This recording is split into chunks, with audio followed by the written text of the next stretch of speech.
So if that is true, if it is true that when I ask, it is always given, then why is it, we are speaking from your human perspective, we hear from time to time, why is it that there are things that I believe that I am asking for that are not coming?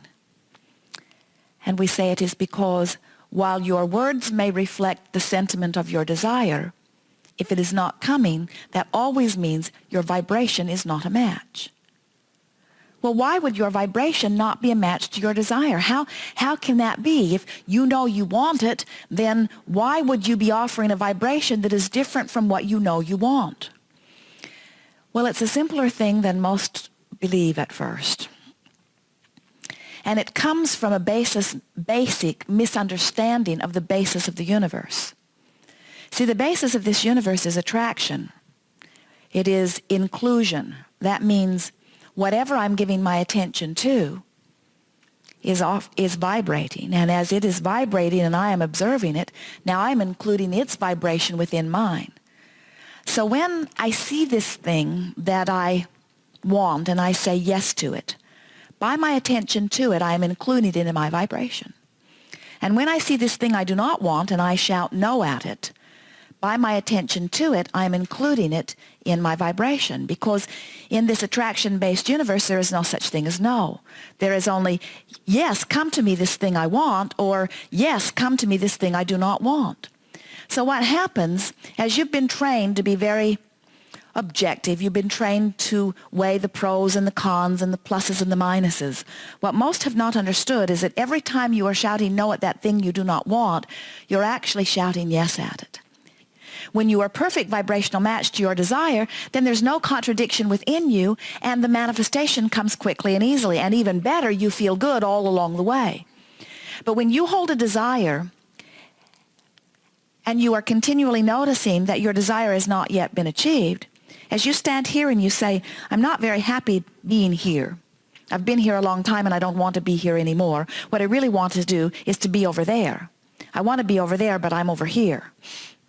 I'm not very happy over here. I'd really rather be over there. Maybe I should explain to you how long I've been over here.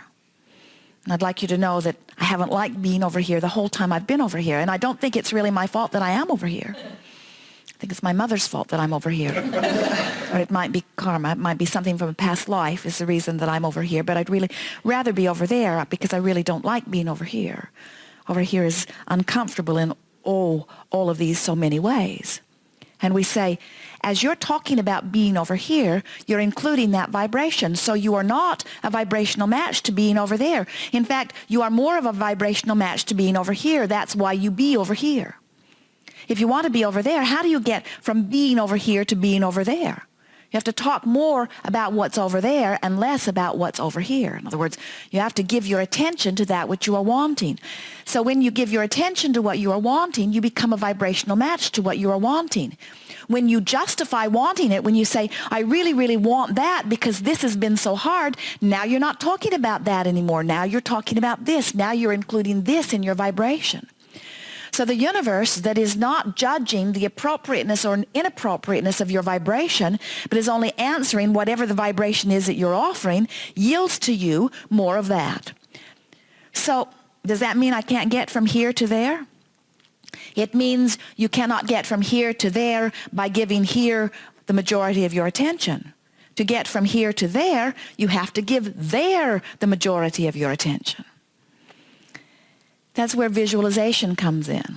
Sometimes people say to us, Abraham, you're teaching us fantasy. You're teaching us denial. You're teaching us fabrication. You're teaching us fiction.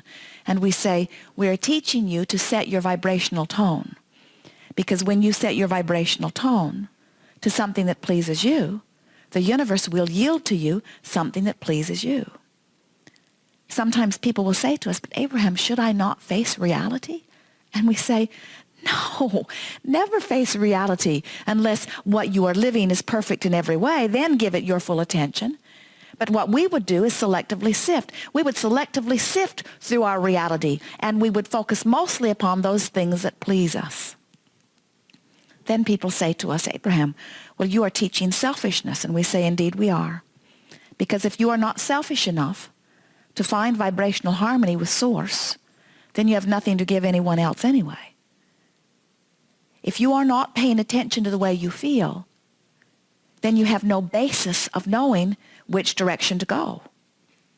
Sometimes physical beings get confused about which way to go because there are so many voices from outside of them that are calling them in different directions.